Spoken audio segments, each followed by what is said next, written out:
On January 2nd, 2021, our most beloved Supreme Master Ching Hai took precious time from her intensive meditation retreat for our world to kindly read a story to Supreme Master Television team members that she caringly translated from A Treasury of Jewish Folklore compiled by Nguyen Ước.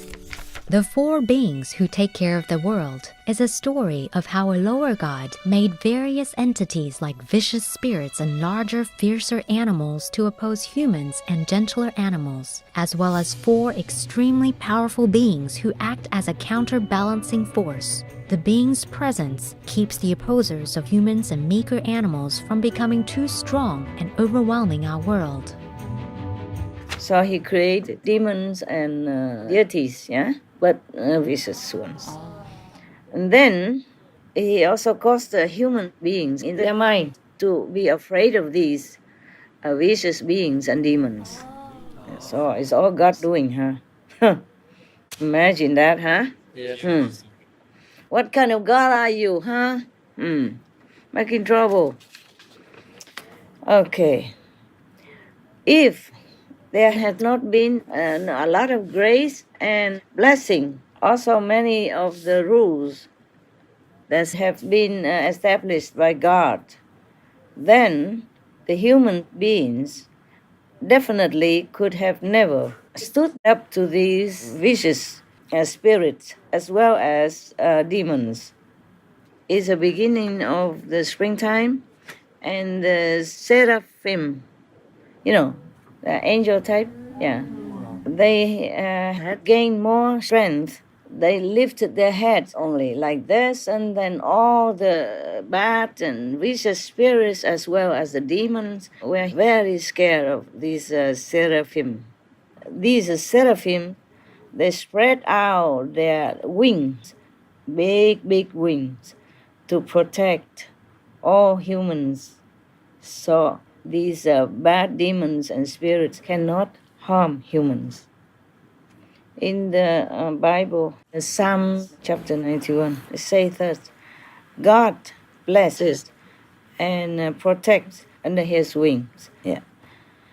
God also created many domestic animals as well as some very sensible animals, very sweet and gentle animals.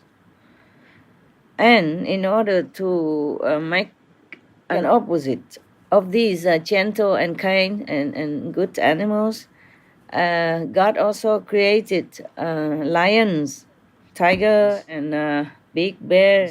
Yeah, some of these are vicious animals as well, opposite to those gentle or domesticated animals.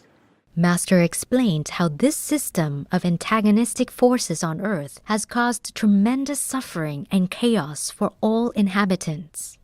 Imagine God has arranged everything perfectly, huh? Yeah. And here we are, trying so hard to make it become a paradise. And he is the one who made trouble. Now you know, yeah? Now you know why it's so difficult for me. And it takes a long time, huh? It takes him only 7 days to create this world and the trouble that we inherited. And now it takes us forever to change it into paradise. This is not Almighty God, okay? It's a lower God. But in the old time, they just called him one name, God. The reason why God created us is so that he can feel happy, yeah? Like a creative talent, a creative force comes out, and he just had to create us. Master also told a story of how Buddha reincarnated as a lion so he could gain affinity with other beings, and emphasized the importance of an enlightened master to grant us liberation from a world we would otherwise be forever trapped in. God is funny. He created many things contradicting each other. And so when I read that story about the Buddha, when he was long eons ago, a lion, I felt, oh my God, so tiring, Yes.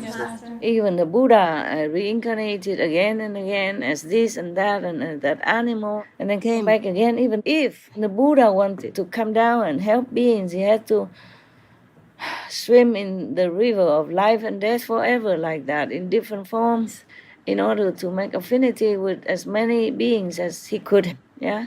And thus I feel, my God, what a tiring kind of life. Yeah. I don't want us to ever come back and forth and become this and that again. I want to finish with all this. Yes. That's why in India, mostly they revere the guru very much, the master, yeah, who give them initiation and frees their souls. They even sing songs like, only my guru is for me, yeah. God has thrown me into this whirlwind existence, and only my master can pull me out of it, something like that. They even revere, kind of almost like hinting like the guru is even better than God. That's why it is. And now when I read this story, I understand why.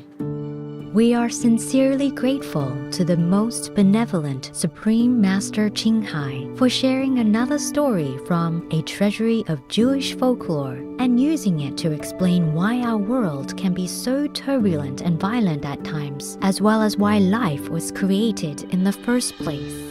Our eternal gratitude to all the great enlightened masters of the past, present, and future for coming to Earth to liberate souls. And truly, we are unimaginably fortunate to have the ultimate master, Supreme Master Qinghai, here with us during this final judgment time. May all of Master's loving prayers for our planet, including world vegan, world peace, soon come true, so that there may only be compassion and joy among all beings.